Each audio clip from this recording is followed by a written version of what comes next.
Thank you mummy. ಯಾಕೆ ಕಂದ? Mummy ಚೆನ್ನಾಗಿದೆ. ಹಾಯ್ ಫ್ರೆಂಡ್ಸ್, ಎಲ್ಲರಿಗೂ ನಮಸ್ಕಾರ. Welcome back to my YouTube channel. ಇವತ್ತು ನಾನು ಒಂದು ಬ್ರೇಕ್ಫಾಸ್ಟ್ ರೆಸಿಪಿಯನ್ನು ನಿಮಗೆ, ಅದು ಪೋಹ ಅವಲಕ್ಕಿಯ ಒಂದು ದಪ್ಪ ಅವಲಕ್ಕಿ ಅಂತ ನಾವೇನು ಹೇಳ್ತೀವಿ, ಅದರ ಒಂದು ಬ್ರೇಕ್ಫಾಸ್ಟ್ ರೆಸಿಪಿಯನ್ನು ತರಿಸ್ಕೊಡ್ತೀನಿ. ಎಷ್ಟು ಟೇಸ್ಟಿಯಾಗಿ ಬರುತ್ತೆ, ಎಲ್ಲರೂ ಎಷ್ಟು ಇಷ್ಟಪಟ್ಟು ತಿಂತಾರೆ ಅಂತ ನೀವೇ ನೋಡ್ಬೋದು. ಅಷ್ಟು ರುಚಿಕರವಾದಂತಹ ಬ್ರೇಕ್ಫಾಸ್ಟ್ ಇದು. ಎಸ್ ಫ್ರೆಂಡ್ಸ್, ಸುಲಭವಾಗಿ ಮಾಡ್ಬೋದು, ತುಂಬಾ ಬೇಗ ಆಗುತ್ತೆ. ಎಸ್, ಇದನ್ನು ನಾನು ನಿಮಗೆ ಯಾವ ರೀತಿ ಮಾಡೋದು ಅಂತ ಸಹ ತೋರಿಸ್ಕೊಡ್ತೀನಿ. ಎಸ್, ಬನ್ನಿ ಫ್ರೆಂಡ್ಸ್, ಹಾಗಾದರೆ ನೋಡೋಣ ಇದಕ್ಕೆ ಏನೇನೆಲ್ಲ ಬೇಕು ಅನ್ನೋದನ್ನು.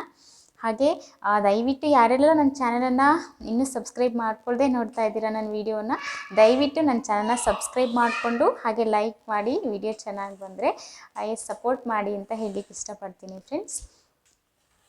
ಎಸ್, ಹಾಗಾದರೆ ಬನ್ನಿ ನೋಡೋಣ ಬ್ರೇಕ್ಫಾಸ್ಟ್ ರೆಸಿಪಿ, ಈಸಿಯಾಗಿರುವಂತಹ ಬ್ರೇಕ್ಫಾಸ್ಟ್ ರೆಸಿಪಿ ಹೇಗೆ ಬರುತ್ತೆ ಅನ್ನೋದನ್ನು ನೋಡೋಣ. ಅದು ಈ ರೀತಿ ನೀರು ನೀಟಾಗಿ ಕೆಳಗಡೆ ಬಿದ್ದೋಗ್ಲಿಕ್ಕೆ ಹೋಲ್ ಇರುತ್ತಲ್ಲ ಪಾತ್ರೆ, ಅದನ್ನು ತರಕಾರಿ ತೊಳಿಲಿಕ್ಕೆಲ್ಲ ಯೂಸ್ ಮಾಡ್ತಾರಲ್ಲ, ಆ ಪಾತ್ರೆಗೆ ನಾನು ಅವಲಕ್ಕಿಯನ್ನು ಚೆನ್ನಾಗಿ ನೀರಲ್ಲಿ ತೊಳೆದು ಅದರಲ್ಲಿ ಇಟ್ಟಿದ್ದೀನಿ. ನೀರೆಲ್ಲ ಕೆಳಗಡೆ ಹೋಗುತ್ತೆ. ಸ್ವಲ್ಪ ಇದರ ತೊಳೆದಿಟ್ಟಿರೋದ್ರಿಂದ ಚೆನ್ನಾಗಿ ನೆಂದ್ಕೊಂಡಿದೆ ಇದು ಅವಲಕ್ಕಿ.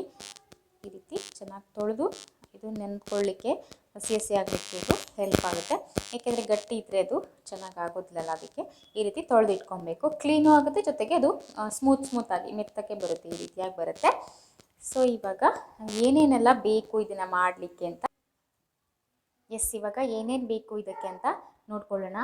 ಮೊದಲನೇದಾಗಿ ಸಾಸಿವೆ, ಹಾಗೆ ಸ್ವಲ್ಪ ಜೀರಿಗೆ, ಹಾಗೆ ಸ್ವಲ್ಪ ಕಡಲೆಬೇಳೆ, ಹಾಗೆ ಸ್ವಲ್ಪ ಉದ್ದಿನ ಬೇಳೆ ತಗೊಳ್ಳಿ. ನನ್ನ ಹತ್ರ ಕಾಳಿರೋದ್ರಿಂದ ಕಾಳು ತಗೊಳ್ತೀನಿ. ಸ್ವಲ್ಪ ಅರಿಶಿನ ಪುಡಿ, ಹಾಗೆ ಚೆನ್ನಾಗಿ ಚಿಕ್ಕದಾಗಿ ಹೆಚ್ಚಿಟ್ಟಿರುವಂತಹ ಟೊಮೆಟೊವನ್ನು ನಾನು ತಗೊಂಡಿದ್ದೀನಿ. ಹಾಗೆ ಚಿಕ್ಕದಾಗಿ ಹೆಚ್ಚಿರುವಂತಹ ಆನಿಯನ್, ಈರುಳ್ಳಿಯನ್ನು ಸಹ ನಾನು ತಗೊಂಡಿದ್ದೀನಿ. ಹಾಗೆ ಅದರ ಜೊತೆಗೆ ತುರಿದಿಟ್ಟಿರುವಂತಹ ಕೋಕೋನಟ್, ಇದು ತೆಂಗಿನಕಾಯಿ ತುರಿದಿರುವಂಥದ್ದು, ಜೊತೆಗೆ ಬೆಳ್ಳುಳ್ಳಿಯನ್ನು ಚಿಕ್ಕದಾಗಿ ಹೆಚ್ಕೊಂಡಿದ್ದೀನಿ ನಾನು. ಈ ರೀತಿ ಚಿಕ್ಕದಾಗಿ ಕಟ್ ಮಾಡ್ಕೊಳ್ಳೋದ್ರಿಂದ ಚೆನ್ನಾಗಿ ಇದ್ರ ಟೇಸ್ಟೆಲ್ಲ ಸಿಗುತ್ತೆ. ಆಮೇಲೆ ಇದು ಕರಿಬೇವು ಚಿಕ್ಕದಾಗಿ ಕಟ್ ಮಾಡಿ ಇಟ್ಕೊಂಡಿದ್ದೀನಿ. ಹಾಗೆ ಸ್ವಲ್ಪ, ಇದು ತುಂಬ ಖಾರ ಇದೆ, ಅದಕ್ಕೆ ಸ್ವಲ್ಪ ಹಸಿಮೆಣಸಿನ್ಕಾಯಿನ ಬಳಸ್ಕೊಳ್ತಾ ಇದ್ದೀನಿ. ಕೊತ್ತಂಬರಿ ಇದ್ರ ಸೇರ್ಕೊಂಡಿದೆ, ಸೊ ಸ್ವಲ್ಪ ಹಸಿಮೆಣಸಿನ್ಕಾಯಿ, ಹಾಗೆ ರುಚಿಗೆ ತಕ್ಕಷ್ಟು ಉಪ್ಪು, ಜೊತೆಗೆ ಕೊತ್ತಂಬರಿ ಸೊಪ್ಪು ಹೆಚ್ಚಿಟ್ಟಿರೋವಂಥದ್ದು. ಸೊ ಹಾಗಾದರೆ ಬನ್ನಿ ಫ್ರೆಂಡ್ಸ್, ಈ ಒಂದು ಬ್ರೇಕ್ಫಾಸ್ಟ್ನ ಹೇಗೆ ಮಾಡೋದಂತ ತೋರಿಸ್ಕೊಡ್ತೀನಿ. ತುಂಬಾ ಟೇಸ್ಟಿಯಾಗಿ ಬರುತ್ತೆ, ತುಂಬಾ ರುಚಿಯಾಗಿರುತ್ತೆ. ಮಕ್ಕಳು ಆಮೇಲೆ ಮನೆಯವರೆಲ್ಲರೂ ತುಂಬ ಇಷ್ಟಪಟ್ಟು ತಿಂತಾರೆ. ಸೊ ಬನ್ನಿ ಹಾಗಾದರೆ ಇದನ್ನ ಮಾಡೋದು ಹೇಗೆ ಅಂತ ನನಗೆ ತೋರಿಸ್ಕೊಡ್ತೀನಿ. ನೋಡಿ ಫ್ರೆಂಡ್ಸ್, ನಾನು ಬಾಣಲೆಯನ್ನು ಸ್ಟವ್ ಮೇಲೆ ಇಟ್ಟಿದ್ದೀನಿ. ಸ್ಟವ್ ಕೂಡ ಹಚ್ಕೊಂಡಿದ್ದೀನಿ ಇವಾಗ. ಹಾಗೆ ಸಿಮ್ಮಲ್ಲಿ ಕೂಡ ಇಡಬೇಕು ಇದನ್ನು, ಇಷ್ಟರಲ್ಲಿ ಸಣ್ಣ ಉರಿಯಲ್ಲಿರಬೇಕು.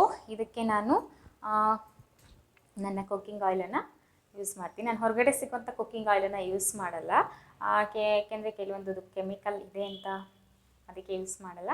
ಸೊ ನಮ್ಮದು ನ್ಯಾಚುರಲ್ ರೈಸ್ ಬ್ರೌನ್ ಆಯಿಲು, ಅದನ್ನು ನಾನು ಬಳಸ್ತೀನಿ ಯಾವಾಗಲೂ. ಸೊ ಅದನ್ನೇ ಇಲ್ಲಿ ತಗೊಳ್ತಾ ಇದ್ದೀನಿ, ನಿಮಗೆ ಎಷ್ಟು ಬೇಕೋ ಅಷ್ಟು.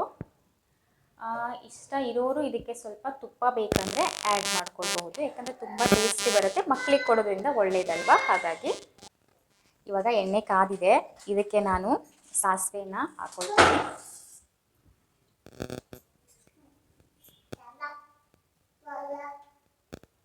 ತುಪ್ಪ ಬೇಕಾದರೆ ಆ್ಯಡ್ ಮಾಡ್ಕೊಳ್ಳಿ. ಆ್ಯಕ್ಚುಲಿ ತುಪ್ಪ ಮೊದಲು ಹಾಕಬೇಕಿತ್ತು, ನಾನು ಮಗು ಬಂದಿರೋದ್ರಿಂದ ಡಿಸ್ಟರ್ಬ್ ಆಗಿ ಹಾಕಿಲ್ಲ. ಇವಾಗ ಹಾಕ್ಕೊತೀನಿ.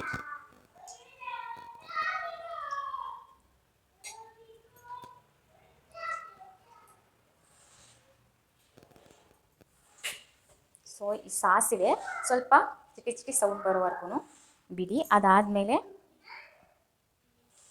ಇದು ಚಿಕ್ಕದಾಗಿ ಸೌಂಡ್ ಬರ್ತಾ ಇದೆ ಸಾಸಿವೆ. ಸೊ ಇದಕ್ಕೆ ನಾನು ಕಡಲೆ ಬೇಳೆಗಳನ್ನ ಇಟ್ಕೊಂಡಿದ್ದೆಲ್ಲ ಅದನ್ನು ಆ್ಯಡ್ ಮಾಡ್ಕೊತೀನಿ.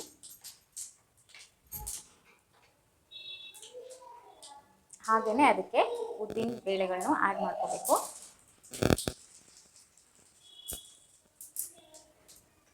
ಈ ರೀತಿ ಮಾಡೋದ್ರಿಂದ ತುಂಬ ಟೇಸ್ಟಿಯಾಗಿ ಬರುತ್ತೆ, ಮಕ್ಕಳು ತುಂಬ ಇಷ್ಟಪಟ್ಟು ತಿಂತಾರೆ ಫ್ರೆಂಡ್ಸ್. ಒಂದ್ಸಲ ಈ ರೀತಿ ಮಾಡಿ ನೋಡಿ, ನಿಮಗೆ ಗೊತ್ತಾಗುತ್ತೆ. ಆಮೇಲೆ ಇದಕ್ಕೆ ಬೇಕು ಅಂದರೆ ಪೊಟ್ಯಾಟೊ ಆಲೂಗಡ್ಡೆಯನ್ನು ಸಹ ತುಂಬ ಚಿಕ್ಕದಾಗಿ ಹೆಚ್ಚಿಟ್ಕೊಂಡು ಹಾಕೋಬಹುದು. ಆಮೇಲೆ ಇಲ್ಲ ಪೀನಟ್ಸು ಅಂದರೆ ಶೇಂಗಾ ಅಂತ ಹೇಳ್ತೀವಿ, ಶೇಂಗಾ ಬೀಜ, ಅದನ್ನು ಸಹ ನಾವು ಹಾಕ್ಕೊಳ್ಬಹುದು. ಶೇಂಗಾ ಬೀಜ ಹಾಕಿದ್ರೆ ಇನ್ನೂ ಟೇಸ್ಟಿಯಾಗಿ ಬರುತ್ತೆ. ನಾನು ಶೇಂಗಾ ಬೀಜ ಹಾಕ್ತಾ ಇಲ್ಲ, ಹಾಗೆ ಮಾಡ್ತಾ ಇದ್ದೀನಿ. ಸೊ ಇದಕ್ಕೆ ನಾನು ಜೀರಿಗೆಯನ್ನು ಸಹ ಹಾಕೋತಾ ಇದ್ದೀನಿ. ಸಿಮ್ಮಲ್ಲೇ ಇಟ್ಕೊಂಡಿರಿ ಇದೆಲ್ಲ ಹಾಕೊಳ್ಳುವವರೆಗೂ ನೀವು. ಇದು ಸಾಧಾರಣವಾಗಿ ಸ್ವಲ್ಪ ಕಲರ್ ಚೇಂಜ್ ಆಗ್ತಿದೆ ಅಂದವಾಗ ನಾವು ಇದಕ್ಕೆ ಕರಿಬೇವು ಮತ್ತು ಬೆಳ್ಳುಳ್ಳಿ, ಹಸಿಮೆಣಸುಗಳನ್ನೆಲ್ಲ ಹಾಕ್ಕೊಳ್ಬೇಕು. ಇದು ತುಂಬ ಸ್ಮೂತಾಗಿ ಚೆನ್ನಾಗಿ ಬರುತ್ತೆ. ಅವಲಕ್ಕಿ ಕೂಡ ಮಕ್ಕಳು ತುಂಬ ಇಷ್ಟಪಟ್ಟು ತಿಂತಾರೆ. ನಮ್ಮನೇಲಿ ನಾನು ಈ ಥರ ಮಾಡಿದ್ರೆ ನನ್ನ ಮಗ ಮಧ್ಯಾಹ್ನನೂ ಊಟ ಮಾಡಲ್ಲ, ಇದನ್ನೇ ಕೇಳ್ತಾನೆ. ಆಗಿದೆ, ಇದಕ್ಕೆ ನಾನು ಕರಿಬೇವು ಹಾಕ್ಕೊಳ್ತೀನಿ.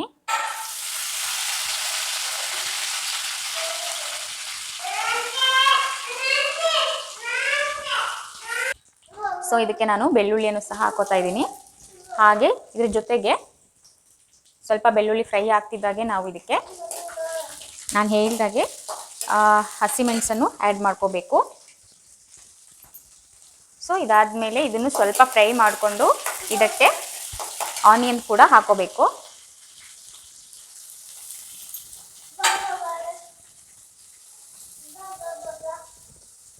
ಸೊ ಆನಿಯನ್ನ ನಾನು ಹಾಕ್ಕೊಂಡಿದ್ದೀನಿ. ಆನಿಯನ್ ಸ್ವಲ್ಪ ಜಾಸ್ತಿನೇ ಯೂಸ್ ಮಾಡ್ಕೊಳ್ಬೇಕು, ಚೆನ್ನಾಗಿ ಬರುತ್ತೆ, ಟೇಸ್ಟಿಯಾಗಿ ಬರುತ್ತೆ. ನಾನಿಲ್ಲಿ ಸ್ವಲ್ಪ ಕಡಿಮೆ ಆನಿಯನ್ ಹಾಕ್ಕೊಂಡಿದ್ದೀನಿ. ಆನಿಯನ್ ನಾವು ಎಷ್ಟು ಬಳಸ್ತೀವೋ ಅಷ್ಟು ಟೇಸ್ಟಿಯಾಗಿ ಇರುತ್ತೆ ಇದು. ಸೊ ಇದು ಸ್ವಲ್ಪ ಫ್ರೈ ಆಗಿದೆ ಆನಿಯನ್ನು, ಅದಕ್ಕೆ ಟೊಮೆಟೊನ ಹಾಕ್ಕೊತೀನಿ.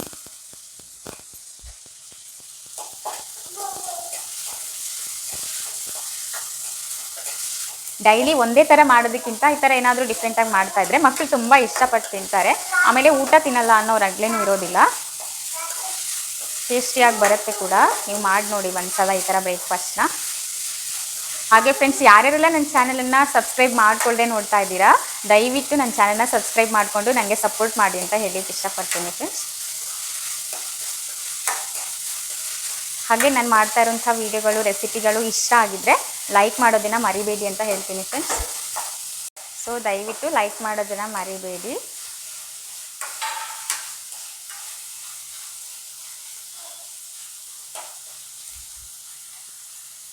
ಇದು ಫ್ರೈ ಆಗ್ತಾ ಇದೆ, ಸ್ವಲ್ಪ ಹೊತ್ತು ಚೆನ್ನಾಗಿ ಫ್ರೈ ಆಗ್ಲಿಕ್ಕೆ ಬಿಡೋಣ. ತುಂಬ ಈಸಿಯಾಗಿರುವಂಥ ರೆಸಿಪಿ, ಮಕ್ಕಳು ಕೂಡ ತುಂಬ ಇಷ್ಟಪಟ್ಟು ತಿಂತಾರೆ. ನೀವು ಒಂದ್ಸಲ ಮಾಡಿ ಖಂಡಿತವಾಗ್ಲೂ ನೀವೇ ನನಗೆ ಕಮೆಂಟ್ ಮಾಡ್ತೀರಾ, ತುಂಬ ಟೇಸ್ಟಿಯಾಗಿ ಬಂತು, ಮಕ್ಕಳು ಚೆನ್ನಾಗಿ ಇಷ್ಟಪಟ್ಟು ತಿಂದಿದ್ದಾರೆ ಅಂತ ಹೇಳಿಬಿಟ್ಟು. ನಿಮಗೂ ಇಷ್ಟ ಆಗತ್ತೆ ನೋಡಿ. ಇದೆಲ್ಲನೂ ಚೆನ್ನಾಗಿ ಬೆಂದಿದೆ, ಈ ಥರ ಬೇಯಬೇಕು. ಸೊ ಇದಿಷ್ಟು ಫ್ರೈ ಆಗಿದೆ. ಇದಕ್ಕೆ ನಾನು ಕೊತ್ತಂಬರಿ ಸೊಪ್ಪನ್ನು ಹಾಕ್ಕೊಂಡು,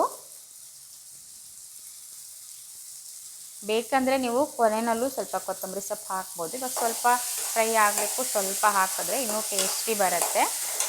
ಸೊ ಇದಕ್ಕೆ ನಾನು ರುಚಿಗೆ ತಕ್ಕಷ್ಟು ಉಪ್ಪನ್ನು ಹಾಕ್ಕೊಳ್ತೀನಿ. ಇವಾಗ ನಾನು ಅರಿಶಿನ ಪುಡಿ ಏನು ಇಟ್ಕೊಂಡಿದೆಯಲ್ಲ ಅದು ಹಾಕ್ಕೊತೀನಿ.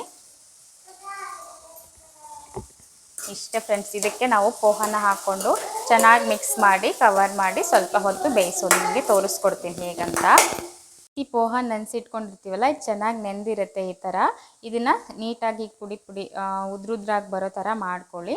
ಅದಾದಮೇಲೆ ಇದನ್ನು ಅದಕ್ಕೆ ಹಾಕ್ಕೊಳ್ಳೋಣ. ಇದನ್ನು ಚೆನ್ನಾಗಿ ಮಿಕ್ಸ್ ಮಾಡ್ಕೊಳ್ತೀನಿ. ಹಾಂ ಫ್ರೆಂಡ್ಸ್, ಇವಾಗ ನೀವು ನೋಡ್ಬೋದು ನಾನು ಮಿಕ್ಸ್ ಮಾಡಿದ್ದೀನಿ. ಇದಕ್ಕೆ ಇವಾಗ ನಾನು ಕೊಕೊನೆಟನ್ನು ಇಟ್ಕೊಂಡಿದೆಯಲ್ಲ ತುರಿದ್ಬಿಟ್ಟು, ಆ ಕೊಕೊನೆಟನ್ನು ಆ್ಯಡ್ ಮಾಡ್ಕೊಳ್ತೀನಿ.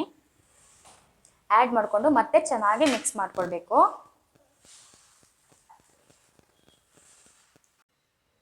ಎಸ್ ನೋಡಿ, ಇವಾಗ ನಾನು ಮಿಕ್ಸ್ ಮಾಡ್ಕೊಳ್ತೀನಿ. ಇದನ್ನು ಕೊಕೊನೆಟ್ ಆ್ಯಡ್ ಮಾಡ್ಕೊಂಡಿದ್ದೀನಿ. ಹಾಗೆ ಕೊಕೊನೆಟ್ ಆ್ಯಡ್ ಮಾಡ್ಕೊಂಡಿದ್ವಿ. ಇವಾಗ ಹೇಗೆ ಮಿಕ್ಸ್ ಮಾಡ್ಕೊಳ್ತೀನಿ ಅಂತ ನಿಮಗೆ ತೋರಿಸ್ತೀನಿ. ಚೆನ್ನಾಗಿ ಮಿಕ್ಸ್ ಮಾಡ್ಕೊಳ್ಬೇಕು.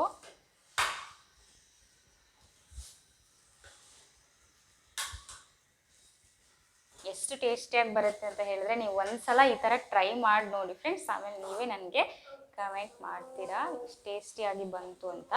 ಮಕ್ಕಳು ಕೂಡ ತುಂಬ ಇಷ್ಟಪಟ್ಟು ತಿಂತಾರೆ. ಆಮೇಲೆ ಮಕ್ಕಳಿಗೆ ಈ ಥರ ಡಿಫ್ರೆಂಟಾಗಿ ಮಾಡಿಕೊಡೋದ್ರಿಂದ ಹೊರಗಡೆ ತಿಂಡಿಗಳನ್ನ ಅವರು ಕೇಳೋದಿಲ್ಲ, ಇದನ್ನೇ ತಿಂತಾರೆ.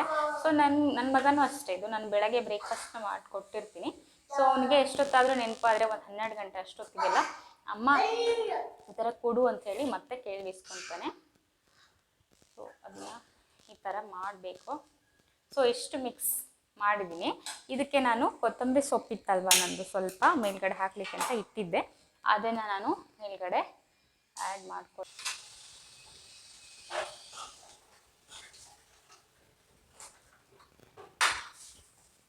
ಸೊ ಇದು ನನಗೆ ಎಷ್ಟು ಉಪ್ಪು ಬೇಕೋ ಕರೆಕ್ಟಾಗಿ ಅಷ್ಟು ಉಪ್ಪನ್ನು ನಾನು ಆ್ಯಡ್ ಮಾಡ್ಕೊಂಡಿದ್ದೀನಿ. ನಿಮಗೆ ಏನಾದರೂ ಈ ಥರ ಇಷ್ಟು ಆದಮೇಲೆ ನಿಮಗೆ ಉಪ್ಪು ಕಡಿಮೆ ಅಂತ ಏನಾದರೂ ಅನಿಸಿದ್ರೆ ಸ್ವಲ್ಪ ಉಪ್ಪನ್ನು ಸಹ ನೀವು ಆ್ಯಡ್ ಮಾಡ್ಕೊಳ್ಳಿ.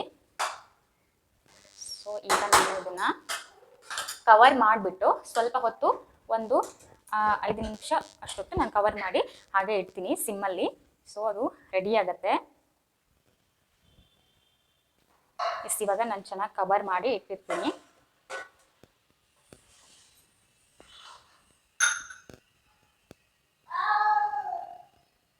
ಸೊ ಹೀಗೆ ನಾನೊಂದು 5 ನಿಮಿಷ ಸೊ ಇದು ಆಗಿದೆ. ಓಪನ್ ಮಾಡಿ ನಿಮಗೆ ತೋರಿಸ್ತೀನಿ ಯಾವ ರೀತಿಯಾಗಿ ಇದು ರೆಡಿ ಆಗಿದೆ ಅಂತ.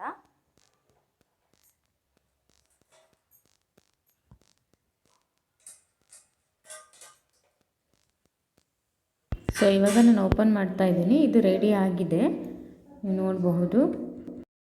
ಎಸ್ ಇಷ್ಟೇ ಫ್ರೆಂಡ್ಸ್, ಇದು ರೆಡಿ ಆಗಿದೆ.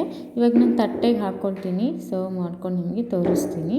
ಕ್ಯಾಮ್ರಾನ ಹತ್ತಿರ ಇಟ್ಕೊಂಡು ತೋರಿಸ್ತೀನಿ ಹೇಗೆ ಯಾವ ಥರ ಬಂದಿದೆ ಅಂತ. ನೀವು ನೋಡಬಹುದು ಎಷ್ಟು ಟೇಸ್ಟಿಯಾಗಿರುತ್ತೆ. ನೀವು ಒಂದು ಸಲ ಮಾಡಿ ನೋಡಿ, ನಿಮಗೆ ಗೊತ್ತಾಗುತ್ತೆ. ನೋಡಿ ಫ್ರೆಂಡ್ಸ್, ನಾನು ತಟ್ಟೆಗೆ ಸರ್ವ್ ಮಾಡಿ ಇಟ್ಕೊಂಡಿದ್ದೀನಿ. ಇದು ಎಷ್ಟು ಟೇಸ್ಟಿಯಾಗಿ ಬರುತ್ತೆ, ಎಷ್ಟು ಸ್ಮೂತಾಗಿ ಬರುತ್ತೆ ಅಂತ ನೀವು ಇದನ್ನ ಒಂದು ಸಲ ಮಾಡಿ ನೋಡಿದ್ರೆ ಗೊತ್ತಾಗುತ್ತೆ. ಒಂದು ಸಲ ಟ್ರೈ ಮಾಡಿ ಅಂತ ಹೇಳ್ತೀನಿ. ಹಾಗೆ ನಾನು ಮಾಡಿರೋ ಈ ವಿಡಿಯೋ ನಿಮ್ಗೆ ಇಷ್ಟ ಆಗಿದ್ದರೆ ದಯವಿಟ್ಟು ಲೈಕ್ ಮಾಡಿ, ಸಬ್ಸ್ಕ್ರೈಬ್ ಮಾಡ್ಕೊಳ್ಳಿ, ಹಾಗೆ ಕಮೆಂಟ್ ಮಾಡಿ. ನನ್ನ ಮಕ್ಕಳು ತುಂಬ ಡಿಸ್ಟರ್ಬ್ ಮಾಡಿದ್ದಾರೆ, ಇದರಲ್ಲಿ ಸ್ವಲ್ಪ ವ್ಯತ್ಯಾಸ ಆಗಿದ್ರು. ದಯವಿಟ್ಟು ಸಾರಿನ ಕೇಳ್ತೀನಿ ನಿಮ್ಮೆಲ್ಲರಿಗೂ. ಇಬ್ಬರು ಚಿಕ್ಕವರಾಗಿರೋದ್ರಿಂದ ನನಗೆ ಸ್ವಲ್ಪ ಕಷ್ಟ ಆಗುತ್ತೆ ಅವ್ರನ್ನ ಇದು ಮಾಡ್ಕೊಳ್ಳೋದು. ಆದರೆ ಏನಾದರೂ ಮಿಸ್ಟೇಕ್ಸ್ ಇದ್ದರೆ ಸಾರಿ ಹೇಳ್ತೀನಿ. ಹಾಗೆ ಇವಾಗ ಇದು ಎಷ್ಟು ಸ್ಮೂತಾಗಿ ಬರುತ್ತೆ ಅಂತ ನಿಮಗೆ ತೋರಿಸ್ಕೊಡ್ತೀನಿ ನಾನು. ನೀವು ನೋಡ್ಬೋದು ಈ ರೀತಿಯಾಗಿ ಎಷ್ಟು ಸ್ಮೂತಾಗಿ ಬರುತ್ತೆ. ಹಾಗಾಗಿ ತುಂಬ ಟೇಸ್ಟಿ ಕೂಡ ಇರುತ್ತೆ. ಒಂದು ಸಲ ಮಾಡಿ ನೋಡಿ ಫ್ರೆಂಡ್ಸ್ ನೀವು. ಹಾಗೆ ನನ್ನ ಚಾನಲ್ನ ಸಬ್ಸ್ಕ್ರೈಬ್ ಮಾಡ್ಕೊಳ್ಳಿ. Yes thank you so much ನನ್ನ ವಿಡಿಯೋನ ನೋಡಿದ್ದಕ್ಕಾಗಿ. Yes thanks for watching. ಇನ್ನೊಂದು ಅದ್ಭುತವಾದಂಥ ರೆಸಿಪಿ, ಇನ್ನೊಂದು ಅದ್ಭುತವಾದ ವಿಡಿಯೋ ಜೊತೆಗೆ ನಿಮ್ಮ ಮುಂದೆ ಬರ್ತೀನಿ. ಹೀಗೆ ಸಪೋರ್ಟ್ ಮಾಡಿ ನನಗೆ ಅಂತ ಹೇಳಲಿಕ್ಕೆ ಇಷ್ಟಪಡ್ತೀನಿ. Yes thanks for watching.